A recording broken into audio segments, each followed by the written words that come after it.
అందరికీ నమస్కారం. ఈరోజు మనం వినబోయే కథ ఒక వ్యక్తి గురించి కాదు, ఒక ఆలోచన గురించి, ఒక నమ్మకం గురించి, ఒక రైతు హృదయంలో దాగి ఉన్న ఆశ గురించి.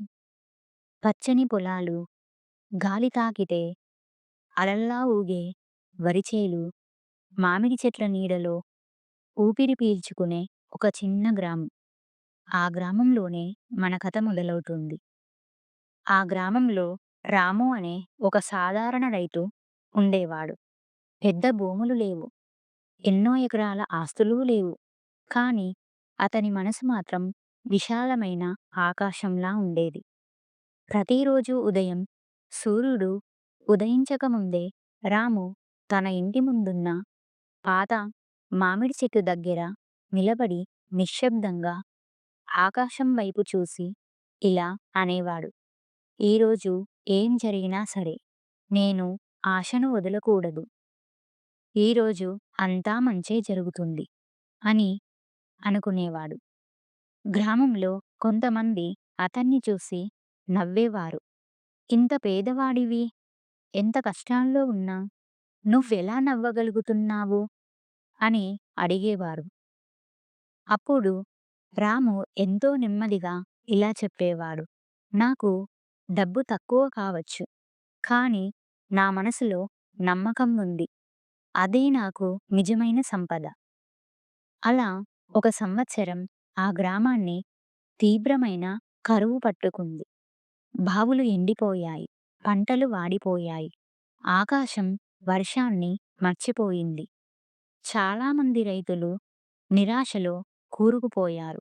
కొంతమంది కోపంతో దేవుడిని నిందించారు. మరికొంతమంది ఆశను వదిలేశారు. కానీ రాము మాత్రం తన భూమిని విడిచిపెట్టలేదు.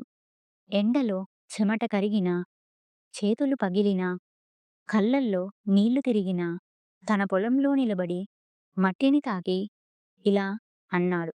నువ్వు నా తల్లివి. నన్ను నువ్వు ఎప్పటికీ మోసం చెయ్యవు. తన దగ్గర ఉన్న కొద్దిపాటి నీటిని కూడా పక్క రైతులతో పంచుకునేవాడు. దారిలో కనిపించిన పశువులకు తన శక్తి మేరకు మేత వేసేవాడు. ఒక సాయంత్రం తన పొలంలో ఒక గాయపడిన పక్షిని చూశాడు.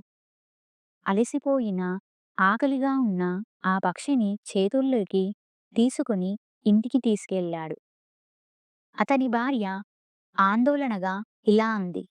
మనకే సరిపడా తిండి లేదు. ఇలా చేయడం అవసరమా అని అడిగింది. అప్పుడు రాము చిరునవ్వుతో ఇలా అన్నాడు. దయ ఎప్పుడూ మనల్ని పేదవాళ్లను చెయ్యదు. మానవత్వం ఉన్న చోట దైవం తప్పకుండా ఉంటుంది. కొన్ని రోజుల తర్వాత ఆకాశంలో నల్ల మేఘాలు కమ్ముకున్నాయి. మొదట చిన్ని చిన్ని చినుకులు, తరువాత ఉరుములతో కూడిన వర్షం. పొలాలు నీటితో నిండాయి. చెరువులు కలకలలాడాయి. భూమి మళ్ళీ శ్వాస తీసుకుంది. రాము ఓర్పుతో చూసుకున్న పొలం పచ్చగా మెరిసింది. అతని పంట అందరూ ఊహించని విధంగా బాగా పండింది. గ్రామస్తులు ఆశ్చర్యపోయారు. నీకు మాత్రమే అదృష్టం ఎందుకు కలిసి వచ్చింది అని అడిగారు. అప్పుడు రాము చెప్పిన మాటలు ఈ కథకు ప్రాణం. నేను అదృష్టాన్ని నమ్మలేదు. నేను నా గుండెల్లో నిలుపుకున్న నమ్మకాన్ని వదలలేదు. ఆ నమ్మకమే నన్ను నడిపించింది. ఈ సమాజంలో అందరూ రైతులకి భూమి అనే ఆధారం ఉంటుంది. వాళ్ళకేంటి చాలా దర్జాగా బ్రతుకుతారు అని అంటూ ఉంటారు. కానీ ఆ రైతు ఈ సృష్టిలో ఉన్న పంచభూతాల మీద నమ్మకంతో మాత్రమే పంటలు వేస్తాడు. ఒక రైతు తను పెట్టిన పెట్టుబడి వస్తుందా లేదా, లాభం ఎంత అని లెక్కలు వేసుకోడు. తన భూమిని దైవంగా భావించి కష్టం, నష్టం అన్నీ భరిస్తూ వ్యవసాయం చేస్తున్న ప్రతి రైతు ఇలానే ఉంటాడు. అలాంటి రైతులందరికీ మా ఛానల్ తరపున హ్యాట్స్ ఆఫ్. ఈ కథ మీ మనసుకి ఖచ్చితంగా నచ్చిందని అనుకుంటున్నాం. నచ్చితే లైక్ చేసి మీ ఫ్రెండ్స్‌తో షేర్ చేసుకోండి.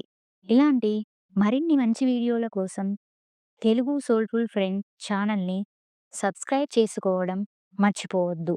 ధన్యవాదాలు.